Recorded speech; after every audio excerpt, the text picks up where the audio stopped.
All right, ladies and gentlemen, this is a person I know for a while now. She has been a product manager for Ampler Bikes, a company I know reasonably well. Pipe Drive. So she's actually worked for a startup and worked for a living.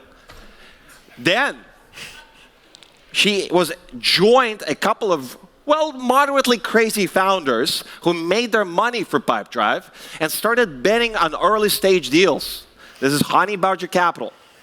Now, recently though, she joined a very old VC firm in the Baltics that was founded in 2011. Right? Practica Capital. Now, she's part of a larger team now. We'll see whether that changed her. But the funniest thing I found out is that when she was 8 years old, apparently she competed in a European championship for ping pong.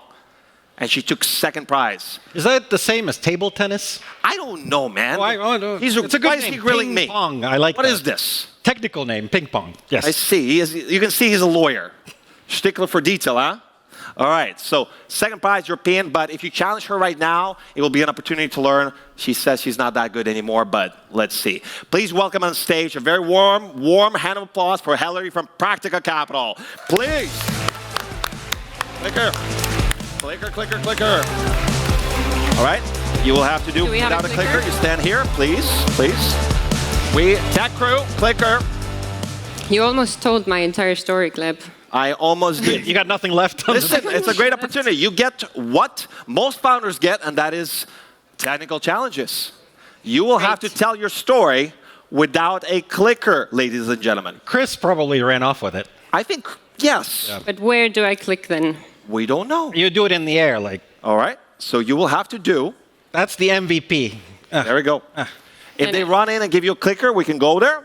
But otherwise, you have to do what a lot of founders have, technical difficulties, and go with the flow. I still want to see the slides because I photoshopped them myself, so. You photoshopped them? I did some photoshopping. Kai to the rescue, ladies and gentlemen. Kai Isan, head of the program. Hand of applause. Okay. But well handled, by the way. Well handled. A lot of founders, you know this, how the tech difficulties go. But in uno, dos, tres, whenever you're ready. Well, hello everyone. My name is Helery and I work as an investment manager at Practica Capital. But before I tell you what Practica does, I will tell you what I was doing before. I co-founded Honey Badger Capital, which invests the money of the Pipe Drive founders into early stage companies all around the world. This was my alter ego. This was our mascot, the Honey Badger, our webpage, and my partner Ragnar Sass, who you probably already know. We were fast. We were courageous, and at times, maybe a little bit too crazy.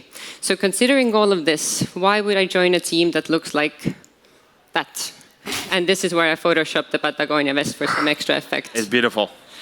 So I'm here today to advocate for the slow and thought-through approach in venture capital. Practica Capital has been around for 12 years. It's currently on its 4th fund, and I dare to say is one of the most experienced funds in the region. It will take us a minimum of 4 weeks to make the decision to invest into your company. We will make sure that we know exactly what you're good at, where you need some help, and by the time that we issue a term sheet, we will be like an extended part of your family and your company as well. We will not join any party rounds, and we will not do any spray and pray approach, so we won't be investing into the vibe of the founders. In addition to a good mission, we will probably ask about your net revenue retention and what your cohort analysis is like. And when we do make the investment, there are very specific things that we can help you out with, all of them connected to you raising a strong A round. Practica Capital Fund number 3 is an 80 million fund directed only towards Baltic founders. We invest in the seed stage. We can invest up to 3 million euros into your first round and up to 8 million euros altogether. We have about 70 companies in our portfolio currently, and our conversion rate from seed round to A round is about 40%, which is the top 1 quartile of European funds. And today our team looks a little bit more diverse as well. My name is Helery, I like sailing, and I like my dog Madame Botton, and I want to help to get you to that strong A round. And we're very founder friendly.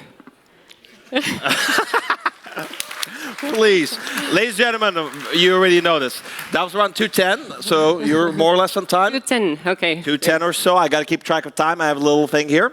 And they're founder friendly. They are absolutely. So people who missed out yesterday. I called bullshit yesterday. All right. I called did. bullshit I had to. on Merve from Metis Venture. She took it like a champ. Give him straight back a jab, basically.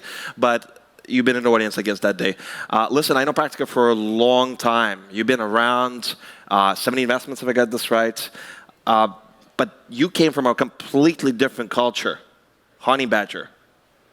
You guys made some really wild bets. I think you had Latin America, if I recall correctly, at some point, right? That's now bankrupt. When you say wild, you mean like bad or? I mean Honey Badger wild. Ah, that's mean- really bad. I know, I Okay. mean, Honey Badgers are amazing, right? But coming from that environment and joining Practica Capital's shop, did anything change? Are you the same Helery? I think I'm still the same person. Probably the fund and the person don't have to be the same thing, but my way of thinking definitely has changed. I think I've went from investing with the heart into a little bit more investing with the head. Because investing your sort of own money, it's not good when you lose it, but if you invest the money of pension funds or the European Union, then it's a little bit more high stakes. You got to do a lot more reporting. Listen, I'm going to check in on you to feel free. You've been there. I've been hearing from the grapevine that nowadays when you take government money, I know, the big acronym funds, right? There's a lot of reporting involved. And so these teams, massive teams, sometimes you get a couple of people just simply doing the paperwork. Doesn't sound very exciting. Are you one of those people who does the paperwork? I'm not. We have a very competent Quintas for that. So Gintas does all the paperwork. Yes. But I mean, does it affect the cost structure basically? Does it impact you? Because ultimately, you have to pass it on. If you have to do reporting, you have to get the data from the teams. I mean, does that mean then you need an additional person for every startup to basically do reporting to you so you can do reporting to your LPs? We don't need an additional person, but there's always somebody who leads the deal, and that would be the person responsible for getting the data. And it's not only for Quintas, it's also for us to know how the startups are doing. As I mentioned, that there are specific things that we can do that help the company, usually only in the first year, just to make sure that they get to that strong A round, but those lead investors in the deals also have to be aware of what's going on there. So gathering this information is sort of like a good obligation or good exercise to be on top of your game. Hygiene, basically. Solid, man. Yuda, what do you think? You had to do this stuff. I'm curious, you know, she survived Ragnar's ice, so I think she can do anything. For founders, you're the face, you're the person, you're the shoulder that they really cry on. What has been the hardest investment in your track record? For founders, it's Estonian founders when it comes to Practica, but I think the hardest part is saying no. It's easy to say yes, like, yes, let's do it together, we can invest, let's build a company, but that's just 2% of all of the companies that we talk to, right? So the hardest part is saying no to someone that you know that's going to be great, that you personally really like, and that's probably going to build a good company as well, but maybe it's just not in the same strategy that we're looking for with Practica. Have you ever had fights internally in Practica already? Have you debated a team that you personally led? Because you're their face in Estonia. And you brought in a good founder, and you started viciously debating. Has this happened already? It hasn't, and I don't picture myself viciously debating either. No. You're a pretty chill individual in that sense. I see. Following up on what you said, I agree. One of the hardest things for me as an investor has been the saying no all the time, like the 98% of the time. How do you keep your mind fresh? Because when you seventh, eighth time, you're essentially hearing the same pitch, like, oh, pizza's going to be 12 minutes faster now to your door. Maybe there's still something there. Maybe there is something new and interesting. How do you not have that preconceived notion, this is bullshit, yet another? How do you keep it fresh? I don't think I've made it there yet. I've been doing this for like 3-4 years, but I still feel like I'm inspired by the people that come and pitch. That's why I'm in investing, right? I don't have ideas of my own, so I just listen to other people's ideas. Actually, what I want to do is remind everybody, you actually get to ask the questions yourself, too. And I'm already seeing several questions coming in. In fact, when we started with the founder-friendly thing, one of the audience members wants to please bring examples of being founder-friendly. Yes. The audience wants to know, I am quoting, and Personal feeding loans, it. massages? What goes into your founder-friendly really mean? package? Well, that was a little bit of a joke because that was the one thing that Yrjö told me backstage to not say. So I thought that's the one thing that I have to say, right? Right on, of course. That's what I would do. But for me personally, being founder-friendly means that we don't only look at the success of the 2% of the people that we invest in, but I internally try to measure myself. And when I say measure, there's no numbers behind it. It's just a gut feeling with how much power I can give back to the founders that we don't invest in. So maybe that's, I won't do massages, I won't wash anyone's dishes, or maybe I'll walk someone's dog if they ask, but... we all like dogs. Yeah. Listen, that's the whole founder friendliness is a dangerous track, because before 2018 economic crash, banks got all into doing these ads like, we're a member of your family. When you get married, we're there. When you buy a house, we're there.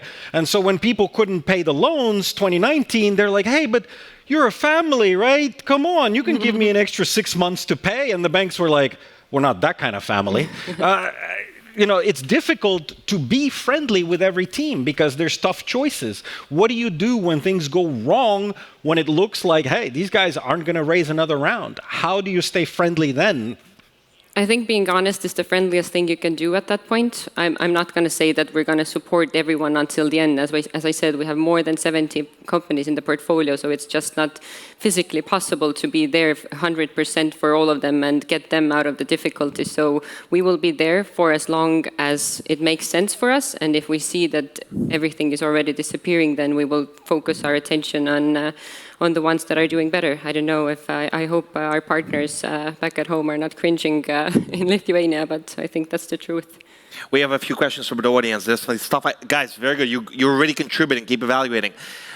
Does the previous startup experience help you be a better investor? This is a very old debate. Operators, fancy word, versus pure investors. I think it does help me, but I think I'm losing it now a little bit. I've been away from actually building products for 4 years, right? So I'm actually thinking about how to get more up to speed on it, on more understanding the other side, because I did product management and sales, right? And now 4 years later, both of those things have changed completely. So I feel like I don't really know that well anymore. So maybe something to consider for all the other funds and fund managers as well is to do a secondment, go work at someone else's company for a while and get that operational experience back at it. Quick feedback, Gleb, how are the scores? All right, let's check it out. You're scoring very high so far, but we need more data, ladies and gentlemen. This QR code is to provide honest feedback to the VC. We're flipping the script. Normally, it's the founders pitching, VCs and the jury, but this is going to be open source, so keep feeding that data. We have, so far, I think, roughly over 15 votes. There's a lot more of you, ladies and gentlemen.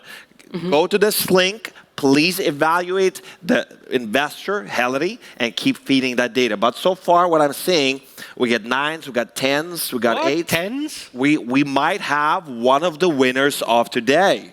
Let's see, all right? But we need more data. Let's do some support. Let's do it. Ladies and gentlemen, seriously, there's a lot more than 15 people here. I'm going to get real annoyed. Come on, QR code, open the type form. They're just like observer board members here. We got writer seats here. Okay, it's coming in. 5, 6, 7. Okay, very good. Very high scores. Helery, please a warm hand for Helery. Let's do it. Thank you so much. Helery, you've been a very lovely sport. Thank you very much. Thanks.